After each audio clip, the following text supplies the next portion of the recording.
Over the past 3 decades, Final Fantasy has become one of the most expansive video game franchises ever made.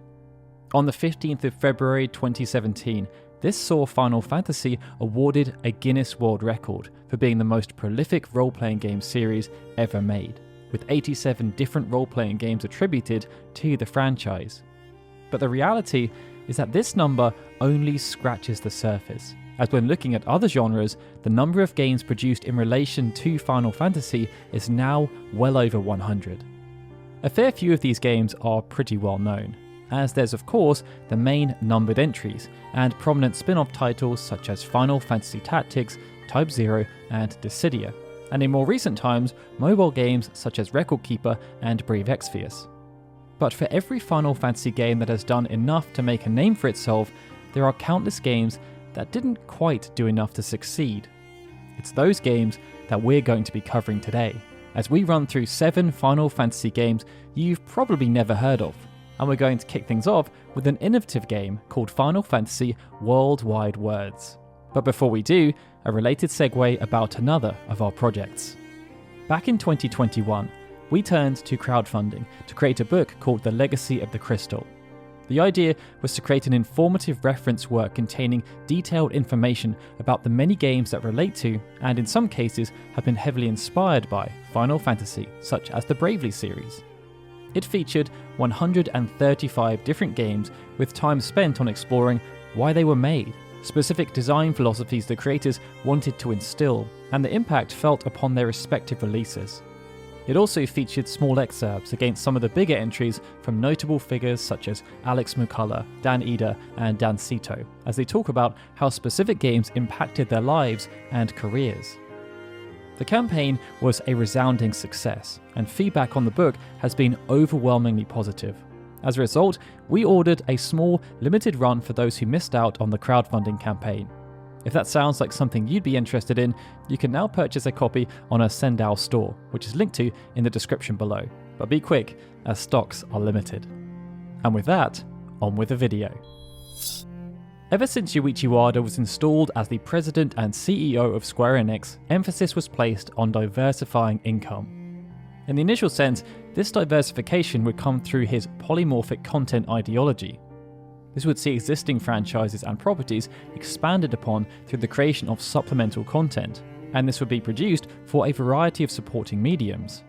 The compilation of Final Fantasy VII embodied this approach. Even though there were never any concrete plans to expand the story of Final Fantasy VII, Yoshinori Kitase was tasked with doing exactly that.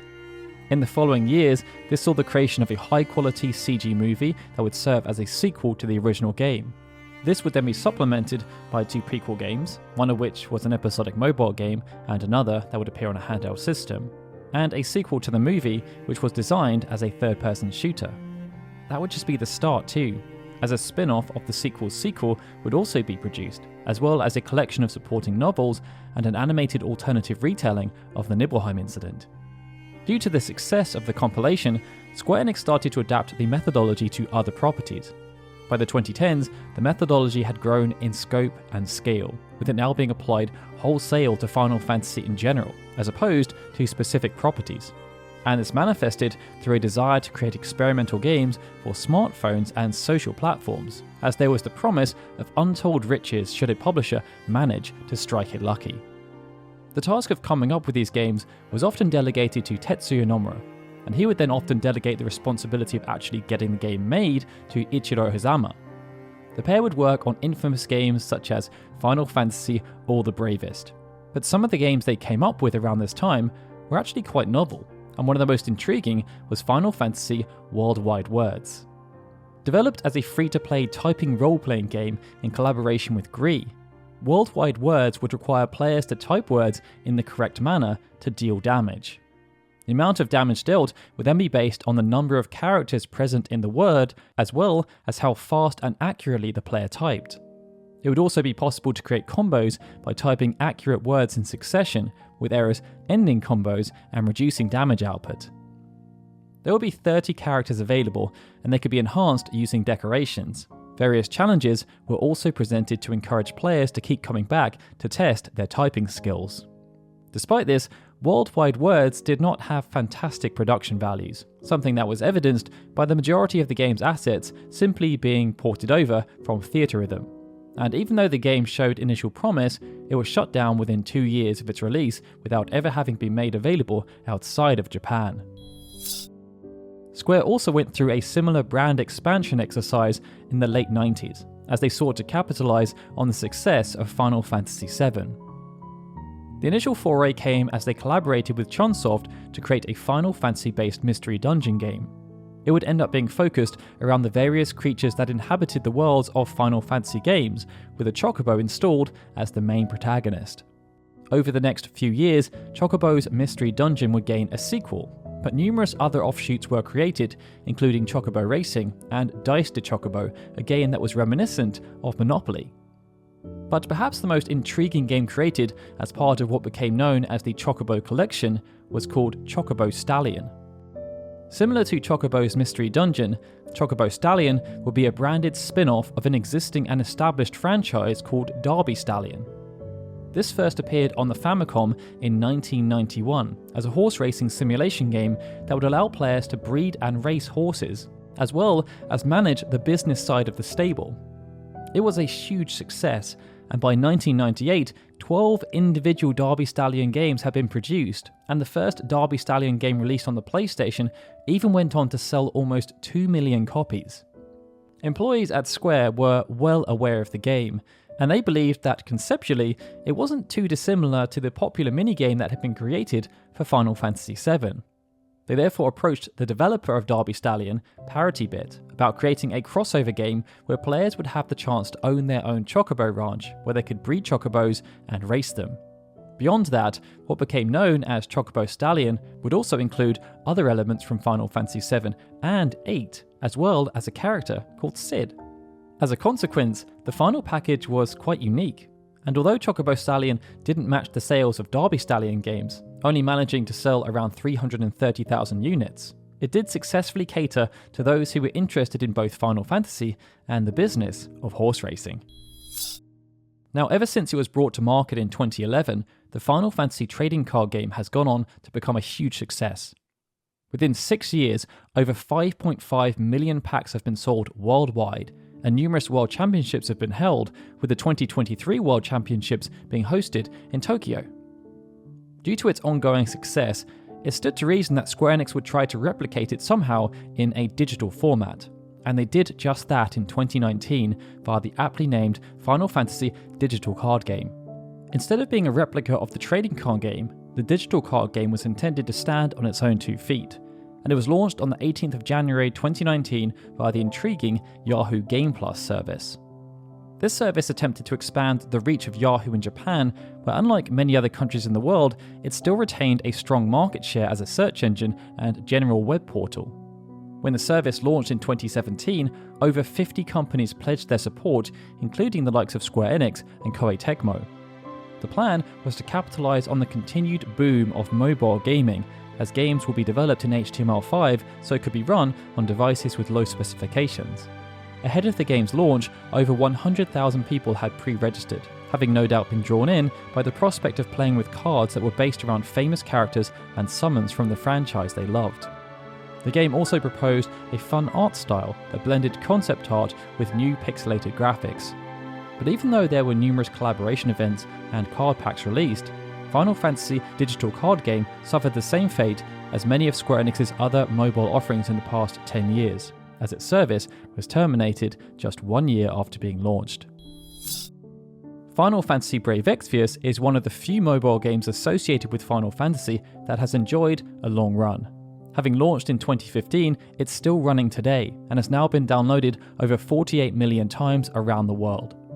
The success of Brave Exvius has spawned numerous offshoot properties and collaborations. Gamers around the world were stunned when it was revealed that Katy Perry and Ariana Grande were being added as characters, and they were even brought together in quite an egregious manner through in-person fanfestas. The most recent fanfesta was back in 2018, when the game was at its absolute peak. It was hosted over 2 days in Long Beach, California, and it was just one big Brave Exvius themed party. Perhaps the most interesting elements for players were the producers sharing their vision for what Brave Exvius would look like in the following year, and the floor being opened up for users to say what other Square Enix properties they would like to see come to Brave Exvius. But it was also during this particular event that a Brave Exvius spin-off game was announced called Final Fantasy Brave Exvius Chocobo Run.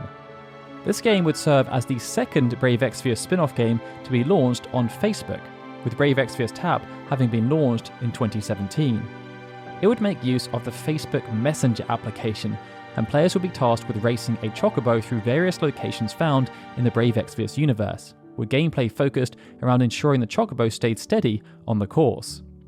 This mechanic was then overlaid with options that allowed players to build parties and perform special moves, and not only compete against themselves across hundreds of challenges, but also their friends. It was a novel concept, but even though Chocobo Run was made available for free to players all across the world, its overall impact was fleeting.